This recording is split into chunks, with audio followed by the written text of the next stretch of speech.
ആ സ്ത്രീ റേപ്പ് ചെയ്യാൻ വേണ്ടി മാത്രം പോയതാ. പോലീസിനോടാണ് അതൊക്കെ പറയുന്നത്. ഒരു സ്ത്രീനെ 3 ആൾ റേപ്പ് ചെയ്തപ്പോൾ നീ മാത്രം എന്താ റേപ്പ് ചെയ്യാതിരുന്നത്? നീ സത്യം പറ, എന്താ ഉണ്ടായത്? അപ്പോൾ ഒരു വാതിലുമ ചവിട്ടാൻ തുടങ്ങി. എന്നിട്ടും തുറക്കണില്ല. എന്നിട്ട് ഒരുത്തൻ മോളി കയറി ഓട് മാറ്റി ഓടിൻ്റെ ഇതിൽ കൂടെ അകത്തേക്ക് കടന്ന് ഇവിടെ വന്ന് ഈ സ്ത്രീനെ റേപ്പ് ചെയ്തു. കാരണം അവൾ അപാര സുന്ദരിയാണ്. ബലാത്സംഗ കേസുകളിൽ ഒരു പ്രാവശ്യം വിവസ്ത്രയാകുന്ന സ്ത്രീ വീണ്ടും വീണ്ടും വിവസ്ത്രയാവുകയാണ് കോടതിയിൽ വരുമ്പോൾ. ഒരു മോഷ്ടാക്കളെ ചോദ്യം ചെയ്തുകൊണ്ടിരിക്കുക. രാത്രി 4 പേരുണ്ട്. ഈ മോഷ്ടാക്കളെന്ന് പറഞ്ഞാൽ അതിൽ 2 പേരെ ഞങ്ങൾ തമിഴ്നാട് പോലീസ് ഹാൻഡ് ഓവർ ചെയ്ത് തന്ന. ഇവിടെ ഒരു പോലീസുകാരനെ വെട്ടിയ കേസിലും വേറെ 2-3 കേസിൽ പിടികിട്ട പുള്ളി ഏറ്റവും ഇവിടുന്ന് നാടുവിട്ടവനാണ്. അവൻ തമിഴ്നാട്ടിൽ വെച്ച് തമിഴ്നാട്ടിലൊരു ക്രൈം നടത്തിയപ്പോൾ അവർ അറസ്റ്റ് ചെയ്തിട്ട് അവർ ചോദിച്ചു ഇവൻ്റെ പേരിൽ കേരള പോലീസിനോട് ചോദിച്ചു ഇവിടെ ഇവൻ്റെ പേരിൽ ആരെയും കേസുണ്ടോ. അപ്പോൾ തിരുവനന്തപുരത്ത് ഈ കേസ് ഉണ്ടെന്ന് പറഞ്ഞപ്പോൾ അങ്ങനെ കോടതി വഴി പ്രോസിക്യൂഷൻ വാറണ്ട്, ആ വാറണ്ട് വഴി നമ്മുടെ കോടതിയിൽ ഹാജരാക്കിയിട്ട് നമ്മൾ അഫിഡവിറ്റ് വെച്ചിട്ട് എടുക്കുകയാണ്. അഫിഡവിറ്റ് വെച്ച് എടുക്കുമ്പോഴൊരു ബുദ്ധിമുട്ട് എന്താണെന്ന് വെച്ചാൽ നമ്മൾ എന്താ എഴുതി കൊടുക്കുന്നത് അറിയോ? ഇപ്പം ഞാൻ ഇന്ന സ്ഥലത്ത് CI എന്ന് പറഞ്ഞിട്ടല്ല എഴുതി കൊടുക്കുന്നത്. ഞാൻ തൃശ്ശൂർ ജില്ലയിൽ ഇരിങ്ങാലക്കുട ഇന്ന വീട്ടിൽ ഇന്ന ആളുടെ മകൻ ആയ ഞാൻ സമർപ്പിക്കുന്ന സത്യവാങ്മൂലം എന്ന് പറഞ്ഞാൽ ഇതിനകത്ത് എന്തെങ്കിലും എറർ വന്നു കഴിഞ്ഞാൽ ജീവിതകാലം മുഴുവൻ നമ്മളാണ് അതിന് വ്യക്തിപരമായിട്ട് നമ്മൾ എടുക്കും. അപ്പം അതിൻ്റെ ഉത്തരവാദിത്തമാണ് ഈ പറയുന്നത്. എന്നിട്ട് അതിനകത്ത് ലാസ്റ്റ് പറയും ഇയാളെ യാതൊരു തരത്തിലും ശാരീരികമായോ മാനസികമായോ ഇയാളെ കേസിൻ്റെ തെളിവെടുപ്പിന് ഇയാൾ ആവശ്യമാണ്, യാതൊരു കാരണവശാലും ഇയാളെ ബുദ്ധിമുട്ടിക്കുന്നതല്ല, ഹരാസ് ചെയ്യുന്നതല്ല, ഇത് സത്യം, ഇത് സത്യം, ഇത് സത്യം, ഇതാണ് അഫിഡവിറ്റ്. അങ്ങനെ കിട്ടിയൊരു പ്രതി. അപ്പോൾ നമുക്ക് അവരോട് ഒന്നും ചോദിക്കാൻ നിവൃത്തിയില്ല ഇത് വിട്ടിട്ട്. അപ്പോൾ അവനെ 2 ആൾ പിടിച്ചപ്പോൾ അവരോട് കൂട്ടുപ്രതികൾ ആരാന്ന് ചോദിച്ചപ്പോൾ 2 ആളും കൂടി കിട്ടി. അപ്പോൾ രാത്രി തന്നെ പോയി 2 കൂടി പൊക്കി. അപ്പോൾ 4 ആളായി. കഴിഞ്ഞ് രാത്രി ഒരു 2 മണിയോടുകൂടി ചോദ്യം ചെയ്യൽ ആരംഭിച്ചു. അപ്പോൾ അവരോട് പറഞ്ഞിരുന്നു നമുക്ക് പോലീസിൻ്റെ ചില ഭാഷകളുണ്ട്, അത്യാവശ്യം ചെറിയ കാര്യങ്ങളൊന്നും പറഞ്ഞില്ലെങ്കിൽ ചെറുതായിട്ടൊക്കെ നമ്മൾ വേദനിക്കുന്നു. ഈ കോടതി പറഞ്ഞാൽ പിന്നെ നീ പുറത്തേക്ക് ഇറങ്ങുമല്ലോ, അപ്പോൾ ബാക്കിയുള്ള കേസും കൂടി നിൻ്റെ മണ്ടയ്ക്ക് വെച്ച് വരും എന്ന് പറയുമ്പോൾ അവർ പറയില്ല വേണ്ട സാർ ഞങ്ങൾ സഹകരിക്കാം പറയാം. ഒരുമാതിരി ക്രിമിനൽസ് ഒന്നും ശരീരം പോകാൻ ഇഷ്ടപ്പെടില്ല. അപ്പോൾ അവർ സമ്മതിച്ചു. അപ്പോൾ നമ്മൾ കുറേ സ്ഥിരം ചോദ്യങ്ങളുണ്ട് ഇതിനകത്ത്. ലീഡിങ് ക്വസ്റ്റ്യൻസ് ഒന്നും ചോദിക്കില്ല. അത് ഇന്ന അവിടുത്തെ ആ കുരിശടിയുടെ അപ്പുറത്തെ ആ മാഷ വീട്ടിൽ മോഷണം നടത്തിയ നീയല്ലോടാ എന്ന് ചോദിക്കില്ല. കാരണം അവൻ ഈ നിന്ന് രക്ഷപ്പെടാൻ വേണ്ടി അത് സംഭവിക്കും. ഈ പ്രോപ്പർട്ടി കിട്ടണ്ടേ? വെറുതെ പറഞ്ഞു കഴിഞ്ഞാൽ ഈ സ്വർണം പോയത് എടുത്തിട്ട് വരണ്ടേ? അത് കിട്ടുമ്പോൾ വേറെ നുണ പറയേണ്ടി വരും.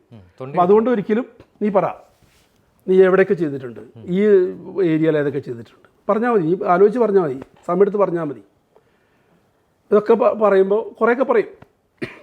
അപ്പോൾ 4ാമത് ഒരുത്തൻ നോക്കുമ്പോൾ അവൻ കുറച്ച് ഒരു അത്രയും കൂടി ക്രിമിനൽ ഇതില്ല, നമുക്ക് കുറേ ലുക്ക് ഉണ്ടല്ലോ ഇവരുടെ ഇത് ദൃഷ്ടി അതൊക്കെ വെച്ച് കുറേ നമുക്ക് ഒരാൾ അപ്പിയറൻസ് ചോദ്യം ചെയ്യുമ്പോൾ ആദ്യത്തെ കുറച്ച് ഇതിൽ അവൻ്റെ മെറ്റൽ മനസ്സിലാവും എന്താണെന്നുള്ളത്. അപ്പോൾ ഈ 4ാമത്തെ നോക്കിയപ്പോൾ അവൻ കുറച്ച് സോഫ്റ്റാണ്. അപ്പോൾ അവനെ മാത്രം വേറെ മാറ്റി നിർത്തിയിട്ട് എൻ്റെ മുറി കൊണ്ടുവന്ന് ചോദിച്ചു. അതുവരെ നമ്മൾ ഈ റൈറ്ററുടെ റൂമിൽ വിശാലമായ റൂമിലാണ് ഇരിക്കുന്നത്, ഗേറ്റൊക്കെ അടച്ചിട്ട് ഇരിക്കുകയാണ്. അപ്പോൾ ഇവനോട് ചോദിച്ചു നീ ഇപ്പോൾ ഈ പറഞ്ഞ കേസുകളൊക്കെ ഓക്കെ, അത് അവരും പറഞ്ഞിട്ടുണ്ട്, ഇത് വിട്ട് നിനക്ക് എന്തെങ്കിലും നിനക്കൊരു കാര്യം പറയാനുണ്ടല്ലോ എന്നോട് എന്ന് പറഞ്ഞ് നമ്മൾ ചോദിക്കുന്ന പോലെ നോക്ക്, നീ എൻ്റെ മുഖത്തേക്ക് നോക്ക്, നീ എൻ്റെ കണ്ണിലേക്ക് നോക്ക്, നീ അങ്ങോട്ട് ഇങ്ങോട്ട് നോക്കല്ലേ, നീ പറയും. അപ്പോൾ നമ്മൾ വെറുതെ ഒന്ന് ഇരിക്കുന്നു, എന്നിട്ട് അവിടെ തന്നെ ഇരിക്കും. അപ്പോൾ പിന്നെ വെറുതെ ഒരു സ്കെയർ ഉണ്ടാക്കാൻ വേണ്ടി വെറുതെ എങ്ങനെ ഇരിക്കുന്നു, നിനക്ക് എന്തോ പറയാനുണ്ടല്ലോ, വേണ്ട സാർ ഞാൻ പറയാം ഓക്കെ. അത് അവരോടൊന്നും പറയരുത് സാറേ, ആ ജനലും വാതിലടച്ചരുത് സാറേ, അവർ കേട്ട എന്നെ കൊല്ലും, അവർ പുറത്തിറങ്ങി എന്നെ കൊല്ലും. അവൻ പറഞ്ഞൊരു സംഭവം എന്താ വെച്ചാൽ ഒരു കൊല്ലം മുമ്പ്, 6 മാസം മുമ്പ് അവർ ഒരു പാടത്തിൻ്റെ അപ്പുറത്ത് ഒരു വീട് ടാർഗറ്റ് ചെയ്തു മോഷിക്കാനായിട്ട്. അവർക്ക് കൊലപാതകം കാര്യങ്ങളൊക്കെ ഉണ്ടെങ്കിലും വലിയ ഇത് കൊലപാതകമില്ല, ഈ അടിപിടി കേസ് ഉണ്ടെങ്കിലും അധികം മോഷണമാണ് ഇവർക്ക് അധികം. അവർ ആ വീട് സെലക്ട് ചെയ്തത് എന്താണെന്ന് വെച്ചാൽ അതൊരു പോറ്റിയുടെ വീടാണ്, അമ്പലത്തിൽ പൂജ ചെയ്യുന്ന പൂജാരിയുടെ വീടാണ്. അവിടെ അയാളുടെ ഭാര്യയും ഒരു കുട്ടി മാത്രമേ ഉള്ളൂ. അവിടെ നിന്ന് ഒന്നുമില്ല, ഒരു വാടകയ്ക്ക് താമസിക്കുന്നതാണ്. അവർ ഈ കാസർഗോഡ് എവിടെ നിന്ന് കണ്ട് വന്നിട്ട് ഇവിടെ പൂജാരികളെ കിട്ടാനില്ലാണ്ട് ഒറ്റ കൂടെ വന്ന ആൾക്കാരാണ്, കർണാടക ബീച്ചിലേക്ക് ഇട്ട ആൾക്കാരാണ്. അങ്ങനെ ആ വീട് നല്ല മഴയുള്ള ഒരു സീസണാണ്, പാടൊക്കെ നിറച്ച് വെള്ളം കെട്ടി നിൽക്കുകയാണ്. അടുത്തൊന്നും വേറെ വീടുകളില്ല. ഇവർ ചെന്ന് ഒരാൾ ചെന്ന് പതുക്കെ വാതിൽ മുട്ടി. ഒരനക്കമില്ല. അപ്പോൾ അകത്ത് ചെറിയൊരു പ്രകാശമുണ്ട്, ഇലക്ട്രിസിറ്റി ഒന്നുമില്ല വീട്ടിൽ. അപ്പോൾ ഇവർ വാതിലുമ്പോൾ ചവിട്ടാൻ തുടങ്ങി, എന്നിട്ടും തുറക്കണില്ല. എന്നിട്ട് ഒരുത്തൻ മോളിൽ കയറി ഓട് മാറ്റി ഓടിൻ്റെ ഇതിൽ കൂടെ അകത്തേക്ക് കടന്ന് ഇവിടെ വന്ന് ഈ സ്ത്രീനെ റേപ്പ് ചെയ്തു. കാരണം അവൾ അപാര സുന്ദരിയാണ്, അന്തർജനം. സിനിമാ നടിമാരെയൊക്കെ ഈ സൗന്ദര്യം കണ്ടിട്ടാണ് ഇവരാ വീടിൻ്റെ പരിസരമാണ്, ഈ പ്രതികളുടെയൊക്കെ വീടിൻ്റെ പരിസരത്താണ് ഇവർ വന്നിരിക്കുന്നത്. ആ സ്ത്രീയെ റേപ്പ് ചെയ്യാൻ വേണ്ടി മാത്രം പോയതാണ്. അങ്ങനെ 3 പേരും ഈ പോറ്റിനെ കട്ടിലുമ്പോൾ കെട്ടിയിട്ടു, വായിൽ തുണി തിരി, എന്നിട്ടാണ് ഈ 3 പേരും മാറി മാറി റേപ്പ് ചെയ്യുന്നത്. അപ്പോൾ ഇവൻ പറഞ്ഞു, ഞാൻ റേപ്പ് ചെയ്തില്ല സാറേ. അത് നീ പറയാൻ പോലീസിനോടാണ് അതൊക്കെ പറയുന്നത്. ഒരു സ്ത്രീനെ 3 ആൾ റേപ്പ് ചെയ്തപ്പോൾ നീ മാത്രം എന്താ റേപ്പ് ചെയ്യാതിരുന്നത്? നീ സത്യം പറ, എന്താ ഉണ്ടായത്? അല്ല സാർ, ഞാൻ എന്താ റേപ്പ് ചെയ്യാത്തതെന്ന് സാർ എന്താ ചോദിക്കാത്തത്? വേറെ ഒന്നുമല്ല, എൻ്റെ വീട്ടിൽ എൻ്റെ ചേട്ടൻ്റെ കൊച്ചുണ്ട്, അവരേതാണ്ട് ഈ കൊച്ചിൻ്റെ പ്രായമാണ്, ഒരു 5 വയസ്സ് 6 വയസ്സ്. ആ കുട്ടി അവിടെ അങ്ങനെ സൈഡിലിരിക്കുന്നുണ്ട്. അപ്പോൾ ഒരു ചിമ്മിനി വിളക്ക് തിരി താത്തി വെച്ചിട്ടുണ്ട്, കാരണം ഈ കൊച്ചുള്ളതുകൊണ്ട് കൂടി ആയിരിക്കാത്തതുകൊണ്ട്. ഈ അമ്മേനെ റേപ്പ് ചെയ്തിട്ട് അമ്മ കിടന്ന് ആർത്ത് കരയുമ്പോൾ ഈ കൊച്ചു കിടന്ന് ഇരുന്നുകൊണ്ട് ചിരിക്കുകയാണ്, ഉറക്ക ചിരിക്കുകയാണ്.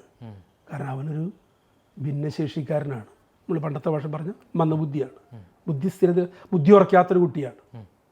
അപ്പോൾ ഇവന് വിഷമം തോന്നി, എൻ്റെ വീട്ടിൽ ആ കൊച്ചിൻ്റെ പോലെയല്ലേ, അവൻ്റെ അമ്മ എൻ്റെ ചേട്ടത്തിൻ്റെ പോലെയല്ലേ ഉള്ള സ്ത്രീ, അതുകൊണ്ട് റേപ്പ് ചെയ്തില്ല എന്ന് പറഞ്ഞു. അത് പറഞ്ഞു കഴിഞ്ഞ് മറ്റുള്ള 3 പേരെ ചോദിച്ചപ്പോൾ അവർ സമ്മതിച്ചില്ല മുഴുവനും.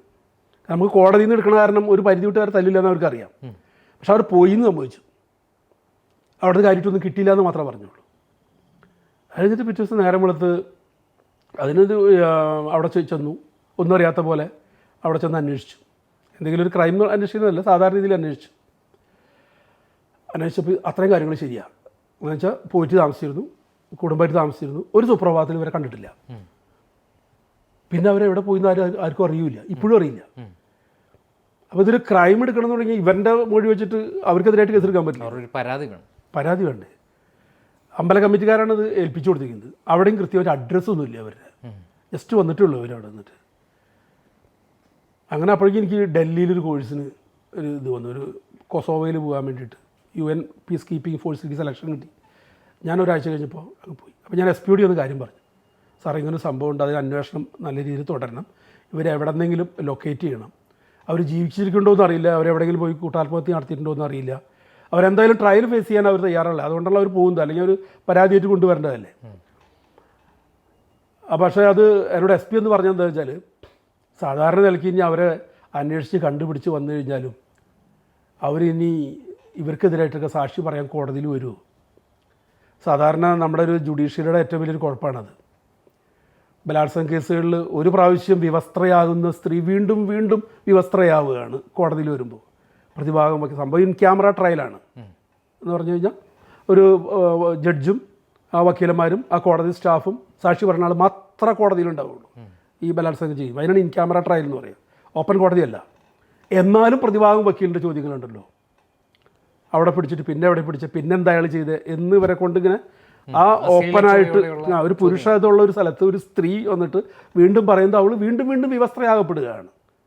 ഒരു സീനിയർ IAS ഉദ്യോഗസ്ഥനെ മന്ത്രി കയറി ബലമായിട്ട് കെട്ടിപ്പിടിച്ച് ചുണ്ടിൽ കടിച്ച് ചോര വന്ന കേസ് തിരുവനന്തപുരത്ത്, പ്രതിനെ വെറുതെ വിട്ടില്ലേ? സീനിയർ IAS ഉദ്യോഗസ്ഥ, അത് ഏറ്റവും വലിയ ഉദ്യോഗസ്ഥയായിട്ട് റിട്ടയർ ചെയ്ത ഒരു സ്ത്രീ, ഒരു അന്തർജനം, അതിലൊക്കെ അതിൻ്റെ FIR ഇട്ട് എൻ്റെ സുഹൃത്താണ് അന്നത്തെ ആ കേസിൻ്റെ ഇവരുടെ മൊഴി വെച്ചിട്ട് കേസെടുത്ത്. അതായത് മന്ത്രി പറയുകയാണ്, നിന്നെ ഞാൻ കുറേ കാലമായി പല പ്രാവശ്യം വിദേശത്ത് പോയപ്പോൾ എൻ്റെ കൂടെ വരാൻ പറഞ്ഞിട്ട് വന്നില്ല എന്ന് പറഞ്ഞ ഒരു കുറുകിയ മനുഷ്യൻ പട്ടാപ്പകൽ സെക്രട്ടേറിയറ്റിനകത്ത് കയറി വട്ടം കയറി പിടിച്ച് കടിച്ച് ചുണ്ടി പിടിച്ചിട്ട് ആ കേസ് കോടതിയിൽ വരുമ്പോൾ അവർ തന്നെ അവരുടെ അടുത്ത ആൾക്കാരോട് പറഞ്ഞിരുന്നത് ഞാൻ കേട്ടിട്ടുള്ളത്, ഒരു സ്ത്രീയും ഈ ഗതി വരരുതെന്ന്. ഇന്നും ആ ഒരു അവസ്ഥയുണ്ട്. അപ്പോൾ കോടതികൾ എന്ന് പറഞ്ഞു കഴിഞ്ഞാൽ ഇപ്പോഴും നമുക്കൊരു സാധാരണക്കാരന് പ്രാപ്യമായതല്ല. നീതി വിലയ്ക്ക് വാങ്ങപ്പെടുന്നു എന്ന് വേണമെങ്കിൽ പറയാം. ഭാഷ മുഴുവൻ ഇംഗ്ലീഷാണ് കോടതികളുടെ, അതിൻ്റെ പ്രൊസീജിയറുകൾ. ഒരു സാക്ഷി പറയും, ഒരു സാക്ഷിക്ക് പ്രൊട്ടക്ഷൻ കൊടുക്കും. ഒരു ക്രിമിനൽ, ഒരു ഗുണ്ട അയാളുടെ പേരിൽ കാപ്പ കേസുണ്ട്, 40 കേസുകൾ അയാൾ പ്രതിയാണ്. അപ്പോൾ ഈ 39 കേസിലും അയാൾ എന്ത് ജയിലിൽ കിടക്കാതിരുന്നത്? ഒറ്റ കേസും ശിക്ഷിക്കില്ല. കാരണം ഈ ഗുണ്ട ആകാശം ഭൂമിയില്ലാതെ വാളും വെത്തി നടക്കുന്നതിനെതിരായിട്ട് സാക്ഷി പറഞ്ഞ് തലേദിവസം അവർ വീട്ടിൽ വന്നിട്ട് ഇത് ചെയ്യും, നാളെ പോയിട്ട് എനിക്കെതിരായിട്ട് അങ്ങനെ പറയുന്നുണ്ടെങ്കിൽ ഈ വീട്ടിലേക്ക് തന്നെ വരണം, ഞാനവിടെ തന്നെ ഉണ്ടാവുന്നു. ആ ഒരു ഇതിനൊന്നും ഒരുപാട് വിക്ടിം പ്രൊട്ടക്ഷൻ സെല്ലൊക്കെ നമ്മുടെ കയ്യിലുണ്ട്. പക്ഷേ ഒരു വീട്ടിൽ എന്ത് പോലീസിന് എന്ത് പ്രൊട്ടക്ഷൻ കൊടുക്കാൻ കഴിയുക? അപ്പോൾ ഒരുപാട് പോരായ്മകളും ഉണ്ട് നമ്മുടെ ജുഡീഷ്യറിയിൽ. അപ്പോൾ അത് കാര്യമായിട്ട് ദോഷമായിട്ട് ബാധിക്കുന്നുണ്ട്. പലപ്പോഴും നമ്മൾ ജുഡീഷ്യറിനെ മാത്രം അല്ല ജഡ്ജിനെ മാത്രം അങ്ങനെ കുറ്റപ്പെടുത്തുമ്പോൾ ആ സിസ്റ്റത്തിന് വന്നിട്ടുള്ള മാറാത്ത, ഇപ്പോൾ കഴിഞ്ഞ ജൂലൈ തൊട്ട് 3 എണ്ണവും മാറി. ഈ എവിഡൻസ് ആക്ടും CRPC IPC 3 മാറി. എന്നിട്ടും അത് കാലാനുസൃതമായിട്ടില്ല. വലിയ കാര്യമായിട്ടുള്ള മാറ്റങ്ങളൊന്നും അതിനകത്ത് ഇല്ല ഇപ്പോഴും. ഇതൊക്കെ ഈ പറയുന്ന ദുരവസ്ഥയൊക്കെ ഇപ്പോഴും ഉണ്ട്.